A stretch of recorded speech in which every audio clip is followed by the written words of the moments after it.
पंचायत समिति के उपसभापति सखाराम पाटिल ने अपना कार्यकाल पूरा होने के बाद अपने पद का इस्तीफा दिया।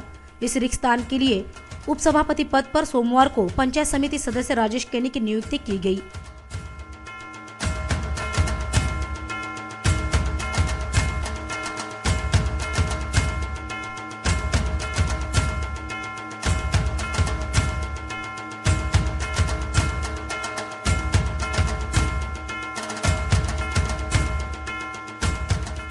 इस अवसर पर नवनिर्वाचित उपसभापति राजेश केनी को बधाइयां देने के लिए शेकापश के जिला सचिव बालाराम पाटिल, पनवेल विधानसभा निर्वाचन क्षेत्र के अध्यक्ष काशीनाथ पाटिल, पनवेल पंचायत समिति सभापति विद्या पाटिल, पूर्व सभापति गोपाल भगत, प्रमोद भगत, पूर्व उपसभापति सखाराम पाटिल आदि गणमान्यों सहित शेकापश के पदाधिकारी कार्यकर्ता बड़ी संख्या में उपस्थित थे।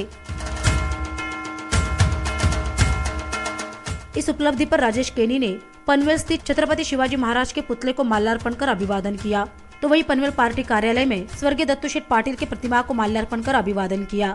इस दौरान काशीनाथ पाटिल ने राजेश केनी को बधाइयां देते हुए आगामी सफर के लिए शुभकामनाएं दी।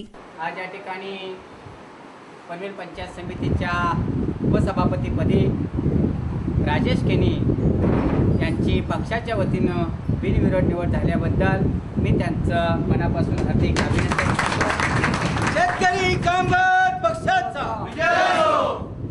हे अभिनंदन करत असताना राजेश केनी हे एकदम उमदे नेतृत्व पक्षाचं काम करतात, सातत्यानं पक्षाच्या विविध उपक्रमात भाग घेत असतात आणि पक्षानं यावेळी उपसभापतीपदी राजेश केनी यांची निवड केली।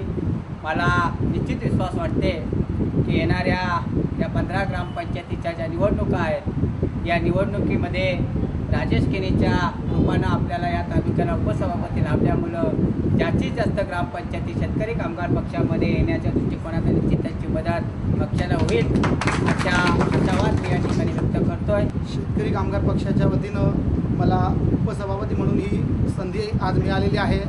संधी आणि जबाबदारी एका वेळेसच आहे याची मला जाणीव आहे। सर्वप्रथम मी काळुंद्रे जिल्हा परिषद मतदारसंघातील सर्व मतदार बंधू भगिनींचं, सर्व शेतकरी कामगार पक्षाचे कार्यकर्ते आणि मित्र पक्षांचे कार्यकर्ते यांचं मी धन्यवाद व्यक्त करतोय।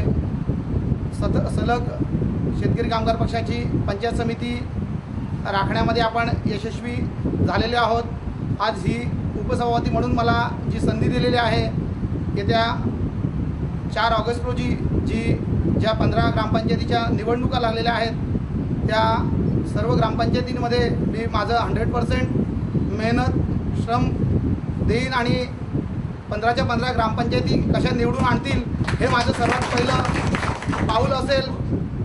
त्याचप्रमाणे काशीनाथ पाटील साहेब, बाळाराम पाटील साहेब, आमदार विवेक पाटील साहेब, जयम म्हात्रे साहेब, नारायण शेठ घरत, आर डी घरत साहेब, एकनाथ शेठ भोपी या सर्व मंडळींचं मी शतशः आभारी आहे।